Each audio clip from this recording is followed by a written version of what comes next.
Good afternoon and welcome back. I trust you enjoy the exhibitions. I just quickly want to read some questions here. And this one comes from Zenzele Ngubo. It says, all presentations are pretty well, but must be put in practices very soon than late. I agree with you there, Zakes. Tobile Matebula says, to Sasol, when is our next conference for 2023 where we will be all invited in one place like the good old days? It's a very good question. I will let you know when I find out. Another one is Clinton DeCark, who says, can we please get the presenters' PowerPoint presentations?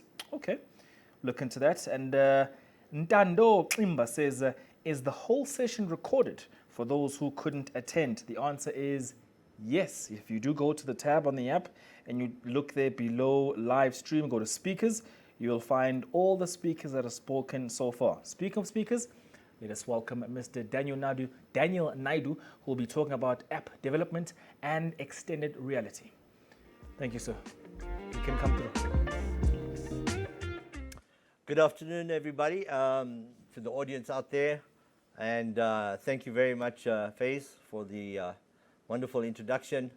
And thank you to Sasol for inviting us to be part of this wonderful conference and initiative in support of science, maths, and technology. As mentioned, my name is Daniel Naido. I am the Executive Director of CXI Africa, the Center for Digital Transformation and Innovation Africa, using extended reality for knowledge transfer in industries and education. So we are a training institute, as I said, specializing in extended reality for knowledge transfer, because we feel that at this point in time and with the advent of the fourth industrial revolution, new methodologies, new training tools are required both in workplace and in our educational arenas. Our mission is to strive to do the following: to empower the youth beyond their current constraints and capabilities through digital skills training, democratize access to fast knowledge transfer for workers and students. In other words, in this digital space, we want knowledge to be transferred at a faster rate than conventionally done. Extended reality allows us to do this. Enable students to ask the big questions. We want to stimulate critical thinking, cognitive thinking. We want you to think out of the box. How do you do that? By developing new ideas and being able to create ideas from your imagination. Previously, it was difficult to put that into practice because it was just an idea or it was just your imagination. Did I just steal a line out of a song? I think I did. Just your imagination, eh?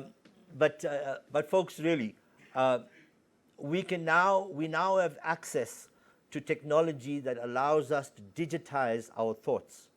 Amazing, amazing. Be part of the global skills revolution. The world is moving forward in a new digital paradigm. We want to be part of that. We've been through quite a challenging few years with the negative COVID-19 coming down on us. However, the bright side of this is that there's been a reset. The world has got back to where we're all on the starting line together. Hence, this gives us the opportunity to be part of this revolution together with the rest of the world. Not behind, not third in line, not 10th in line, not a dumping ground anymore, but to be first in line and maybe export the skills that we can develop in South Africa and throughout the continent.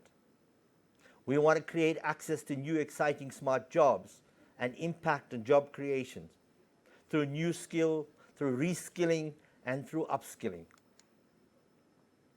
Yes, we all know technology disruption kills jobs, but also creates new jobs. It wasn't too long ago when we were in the third industrial revolution with the introduction of computers. And I'm sure you all remember that the first question on any employer's interview list was, are you computer literate?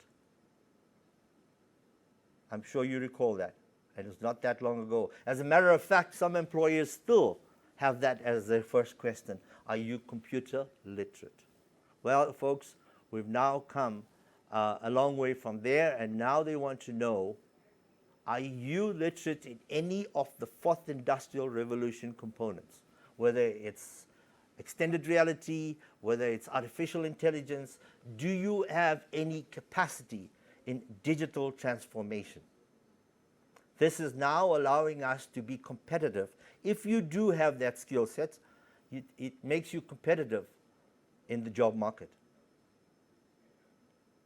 The disruption of killing existing jobs and creating new jobs is accelerating, which means that we need to be retrained, we need to be reskilled, we need new skills in order to be competitive. No foreign company wants to come into our country if our workforce is not smart. There goes the FDI, foreign direct investment, because the other countries are now implementing digital skills in their schools, in their universities, and in their workspace. Traditional knowledge transfer in the education and work sector cannot cope with the rapid pace of change. We need to be retrained and reskilled. A McKinsey Global Institute report shows that by 2030, 400 to 800 million people worldwide will need to be retrained. These are staggering numbers, folks. Not scary, just staggering. So the big thing here is that we need to implement fast and quickly. Whether it's from grade R, whether it's in high school, whether it's in tertiary level, we need to implement fast. We cannot adopt the wait and see. If the number, as you see on your screen, is anything to go by 2030, half of the workforce in Japan and 33% of the workforce in the United States will require retraining. You can only imagine how those numbers translate into third world countries and emerging economies such as ours. In the industry, there's a graph on your screen right now that shows job openings with smart skills. The blue line, as you can see, the rise in job openings with smart skills. And then there's the red line that shows job openings with conventional skills. That is now starting to level off, which means there aren't too many jobs opening for those, or available for those that don't have the new skill set. Over 3 billion workers in the world, which increasingly is too many, or don't have the skills, need to have full-time employment. How do we fill the growing gap? There's the negative scenario. BIG, as I call it, basic income grant. We've heard this number, 350 Rand a month, being tossed around. It's never enough. It can never be enough. You cannot put a value on somebody's life and somebody's growth. So what is the solution? It's to empower our people. A job is not just about money. A job is about personal growth. So everybody needs to be empowered in some way, form, or manner in order for them to grow. We'll be failing as a nation if we didn't do justice to the personal growth of each individual in our country. 2.5 billion workers need fast knowledge around the world. We're not in this alone, folks. As a matter of fact, I was on a global education webinar a couple of months ago. And to my surprise, I learned that many countries around the world, including ours, shared the same challenges. And guess what one of them was? They didn't have access to connectivity or the internet. And I'm talking about countries such as the US, Canada, Ireland, Pakistan, Australia, India, South Africa, Nigeria, and many more. So we really need to up our game. We really need to fix our infrastructure if we are going to be competitive in the fourth industrial revolution space or the fourth industrial evolution space, because it's forever changing. 1.3 billion students need fast knowledge. You know as well as I do that we all get our information from our mobile phones. There's a penetration of up to 80% of smartphones in this country. What is lacking? The content. If the smartphone is the window to the world, then when we look out that window, we should be able to get the information we're looking for. And I'm not talking about social media. I'm talking about educational material. Material that makes us better, material that makes us smarter. In the industries, the fourth industrial revolution is working in training service technicians using augmented reality, which is a form of extended reality. Service technicians have responded 12 times faster with a cost saving of 92% in the training environment. Amongst operators, simulated training, operators have responded 2.7 times faster with a 63% cost savings. These are numbers that investors want to hear. Why? Because it affects the bottom line. It makes sense. If it does, implement. What are we waiting for? What are we afraid of? There's no risk. There's no risk to the budget, because at the end of the day, the return of investment will be greater. And the return on investment in our growth will be better as a nation. Some of the sectors that are currently using extended reality in some form or the other, as you can see, they vary across all sectors: hospitality and tourism, military, artisan skills training, mining. Mining uses extended reality extensively because it just makes sense to simulate what's underground. Previously, extended reality in some form through simulation was used mainly in the aviation industry, as you all know, and they still do. 80% of all pilot training is done on the ground. It makes sense, doesn't it? Why would you want to take an inexperienced person and put him up in the sky in a plane that he doesn't know how to fly? Especially if the conditions varied when he got up there. So simulate those conditions, simulate the training on the ground till he gets up there. So 80% of the training for a pilot is conducted on the ground. Why can't we do that in the classroom? Before we get into the laboratory, why can't we do that on our cell phones or through any other device whereby we can use visualization to teach the students before they actually do it? At CXI Africa, our fast knowledge solution is we provide a certificate in extended reality program. Our program is holistic. We're one of the first companies in the country to provide this holistic program. It consists of 12 to 15 modules, 12 technical and 3 soft skills. Soft skills. Ladies and gentlemen, we still need our soft skills. We still need to know how to communicate when we're in the workplace. We still need the workplace interpersonal skills when we're in a group with each other. We can be as technically savvy as we want to be, but we have no idea how to communicate those skills or that knowledge, it fails us. The last skill, soft skill that we do is entrepreneurship skills. Very important, very important. You've heard the story of how Zuckerberg and Jobs and the guys in San Francisco started these tech companies out of the garages. Well, we can do the same here. Very important that we know how to develop or how to build these companies. We also do the fundamentals in 3D scripting, interactions, rationales, and background of extended reality technology, so that when graduates come out of our programs, they have a holistic understanding of what extended reality is about and be able to vie for those jobs that are currently being available, not just locally, but also internationally.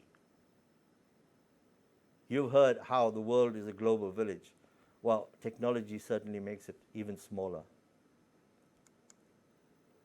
Here's a few pics of our Midrand campus,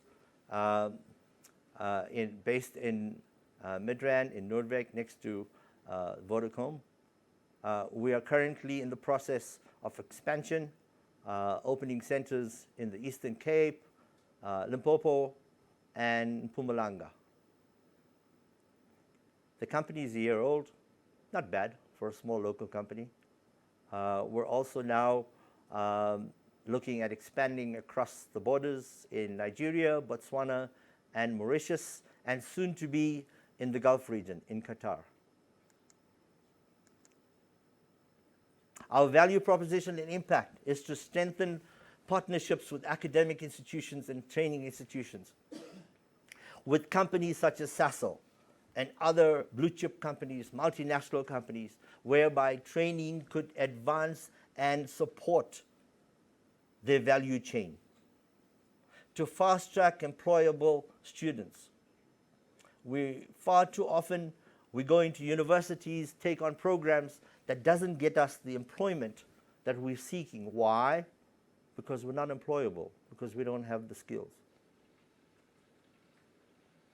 We want to create a smart workforce because we want our country to have the advantage, or give our local companies the advantage to attract companies from abroad.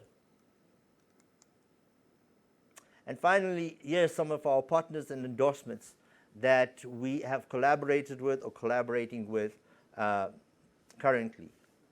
The CETAs have been a huge wealth of support in supporting skills development, digital skills development in the country, and to them we want to say thank you. We have relationships with universities around the country, such as the University of Limpopo. Huawei is one of our partners. Sandparks, our partners in Mauritius, Nigeria, Botswana, and then Johannesburg Center for Software Engineering, which is a subsidiary of Wits University, also part of our collaborative relationship that we have ongoing. Ladies and gentlemen, I want to thank you for your time, and if you have any questions, please contact us. We'll be more than happy to entertain you, and if you'd like to visit our campus in Midrand, please give us a call and we'll be happy to host you there. Thank you for your time. Mr. Naido, thank you so much. If you could please join me here just to discuss one or two things that you've mentioned. Sure. I like how you said, how do we fast track the workforce to have smart skills? And I'd like to pose that question. What do we do, knowing very well the historical background we come from as a country, but most importantly knowing that the majority of the population in this country is based in the rural areas? What can we do to even possibly help government to fast track that? So, as I mentioned, through digitization and digital skills capacity, we can develop simulations of whatever it is. I use the example often in Cape Town. where a kid in Khayelitsha and a kid in Bishop's Court. And the kid in Bishop's Court, because he lives in an affluent area and his parents probably have the money, they look up at Table Mountain, and the kid in Bishop's Court, dad says to him, would you like to go out for lunch? And they go out for lunch. And he gets up there and he views what happened or what goes on on Table Mountain, and views what's happening from Table Mountain. Whereas the kid in Khayelitsha looks at the cable car and he wonders, what is going on up there? Why do people keep going up and down? Well, in order to fast track his knowledge, we can simulate what happens in Table Mountain. We can simulate what one sees from Table Mountain. And when these two kids meet on a soccer field or wherever it may be, remember, the conversation now is equal. So we know that access to information is very important in creating quality, whether it be in rural areas, whether it be in urban areas. So as part of our growth plan, as I mentioned, we are now going into the rural areas in Eastern Cape, in Naido, which is quite rural, Bushbuck Ridge, Mpumalanga, and together with the University of Limpopo in Limpopo. So that we can create this simulation or give them access to information that doesn't necessarily come out of the books, but through applications that we can do. And we don't need connectivity for that. We can create these applications and take it to them. As a country, who are we aspiring to, or who do we look up to as a country from the fourth industrial revolution? Is it America? Is it Europe? Is it Russia, perhaps? Like, who would we like want to emulate? I don't think we should emulate anybody. And I mentioned, COVID has been good to us in a sense that it's reset the world. We can actually start from the same starting line now. Nobody's ahead of us anymore. And we don't become a dumping ground for any third and fourth. When they're done with it, then they give it to us. No, we can develop our own material. Because it's very important to localize the content, not to emulate the content, localize the content. So there's many organizations. The Simulacong Precinct was here. They have a wonderful center in which they develop content, but it's all localized. And so we need local individuals, local students to do this. I'm happy to say that in our center in Midrand, this is our second session now that we've started, and we've thus far taken in 30 students through our programs, university students, most of them. The trainers all local graduates, some of them postgraduates in local universities. And I can tell you, Faith, these are diamonds. I mean, these are brilliant people. Given the opportunity, they will shine, and they are. Any good stories that you can tell us so far from the past students that you've had? Well, a couple of them have been recruited by Amazon. Oh, nice. There's a few that we've taken on full-time because we're a growing company. Out of the 30 in the first class, 15 of them have been placed in jobs. Where do you guys see yourself as a company in the next 5 odd years? Well, as I mentioned, we're now going across the border. We were exporting our skills. All the local talent that we're developing here, we're using overseas. We're looking to be across the globe because we signed an agreement or a partnership with Huawei. It gives us access to about 100 million people. We don't see the money yet, but for us, it's community upliftment, educating the community, and then I guess the money will come thereafter. Daniel Naido, thank you so much for your time. Thank you, sir. And thank you for imparting the knowledge and the presentation. Thank you so much. That is Daniel Naido, just explaining how app development and extended family, or rather extended reality, works.